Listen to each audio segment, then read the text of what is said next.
So myself జ్యోతి, నేను నాగోల్ దగ్గర Quthbullapur village మాది.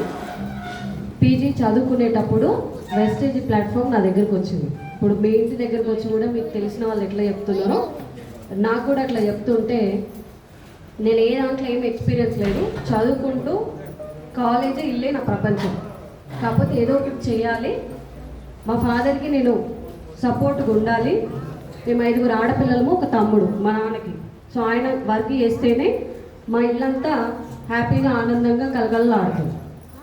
సో ఒకనొక సందర్భంలో ఆయనకి కొంచెం హెల్త్ బాగుంది. సో ఫంక్షన్కి వెళ్ళేసి వస్తుంటే అన్ఎక్స్పెక్టెడ్గా యాక్సిడెంట్ జరిగింది. చాలా సీరియస్ కండిషన్ అయింది. ఆ కండిషన్ అయినప్పుడు మనిషి బతకడు అని చెప్పింది.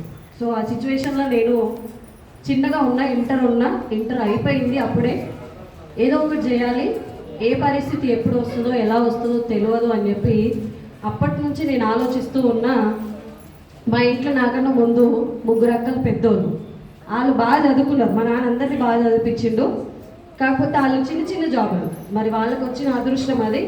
నేను వాళ్ళతోనే ఫైట్ చేస్తే మీకన్నా మంచి జాబ్ చేస్తా, పెద్ద జాబ్ చేస్తా, చిన్నగా స్టార్ట్ అయినా సరే నెల పెరిగే జాబులు చేస్తా, చూడు నువ్వు అని చెప్పి నేను వాళ్ళతో అట్లా ఫైట్ చేస్తూ ఉండేది.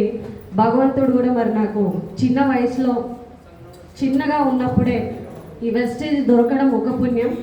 వెస్టేజ్ కన్నా ఎంఎస్ఆర్ అసోసియేషన్, ఎంఎస్ఆర్ గురువు గారి దగ్గర ఉండడం చాలా ధన్యవాదాలు. సో అప్పుడు నేను ఒక మీటింగ్కి వచ్చి కూర్చొని ఇక్కడి దాకా వచ్చినాం. వెస్టేజ్ ఏంటి తెలవాలి, వెస్టేజ్ నాకేమి ఇస్తుంది, ఈ 2 క్లారిటీ తీసుకోవాలని చెప్పి నేను బలవంతంగా కూర్చున్నా. ఇంట్లో పర్మిషన్ లేదు, అసలు ఈ బిజినెస్ చేయడానికి ఎవరు ఎంకరేజ్ చేయలేదు. ఇందాక ఒక గురువు ఇక్కడికి వచ్చినప్పుడు నాకు పూలు చల్లకూరి అని చెప్పి బయటికి పోయి చూసినా, బయటకంటే ఇక్కడనే కూర్చున్నాడు. సో ఆ గురువు ద్వారా నేను చాలా ధైర్యాన్ని తీసుకున్నా, ఎంఎస్ఆర్ గురూజీ. సో నేను ఏమనుకుంటా అంటే, మా అమ్మకి ఫస్ట్ కొడుకు పుట్టిండు, 21 డేస్లోనే పాము గడిచి చనిపోయాడు ఆయన. సో ఆయన ఉంటే మేమందరం ఉండేవాళ్ళం కాదు. సో మేము మా అమ్మ, మా నాన్న, మేమంతా మా అక్క చెల్లెలు అందరం ఏమనుకుంటాం అంటే, మాకు ముందు ఒక బ్రదర్ ఉంటే ఇన్ని కష్టాలు రాకుండే అని అనుకునేది. మేము ఏదైతే అనుకున్నామో అదే విధంగా మాకు ఎంఎస్ఆర్ అన్ని విధాలుగా, బిజినెసే కాదు, డబ్బు కాదు, అన్ని విధాలుగా మాకు చాలా ధైర్యాన్ని ఇచ్చిండు. సో నేను సార్ దగ్గర ఉన్న ఎథిక్స్కి, వాల్యూస్కి బాగా కనెక్ట్ అయినా. డబ్బు ఈరోజు వస్తుంది, రేపు పోతుంది. ఈ బిజినెస్లో మనం గెలవచ్చు, కానీ బిజినెస్కి తగ్గట్టుగా మనం ఉండాలి, అవన్నీ నేర్చుకోవాలి అని చెప్పి నేను బాగా మీటింగ్స్కి వెళ్ళి కూర్చున్నా. ఈ బిజినెస్ని ఎందుకు పట్టుకున్నా అంటే, ఇప్పుడు చాలామంది లీడర్స్ మాట్లాడారు, ఎస్ఆర్ నో, గవర్నమెంట్ ఎంప్లాయీస్ రకరకాల, ఎవరు ప్రొఫెషనల్ బట్టి, ఎవరు వర్క్ను బట్టి, వాళ్ళు చేసిన దాన్ని బట్టి లైఫ్ లీడ్ చేస్తున్నారు, అవునా కాదా? సో బయట ఎక్కడ లేదు, ఇక్కడ చాలా పెద్దది ఇది. ఆ పెద్ద దాంట్లో గురువు గారికి నేను ఉండడం, నేను ఏదో ఒక జన్మల అదృష్టం అనుకొని భావించి, సార్ ఏం చెప్తున్నారో దాన్ని నేను చేసుకుంటూ వెళ్ళాలి, సక్సెస్ ఆయన తిప్పిస్తాడు అని చెప్పి అలా సార్ ఏం చెప్తే నేను బాగా మీటింగ్స్కి వెళ్ళి కూర్చున్నా. వెస్టేజ్ చాలా గొప్పది, కానీ నడిపించే వాళ్ళు, దాంట్లో ధైర్యం చేసేవాళ్ళు. ఇప్పుడు కాలేజీ బాగుంటుంది, అవునా కాదా? టీచర్ ఏం చెప్తుందో స్టూడెంట్ అది చేస్తే పాస్ అవుతారు, ఎస్ఆర్ నో? సో నేను కూడా సక్సెస్ అయిన ఎంఎస్ఆర్ గురువు గారు ఎంతోమంది నేను నడిపిస్తున్నాడు. సో నన్ను కూడా గెలిపిస్తాడు అన్న ఒక చిన్న ఆశతో నిలబడ్డా.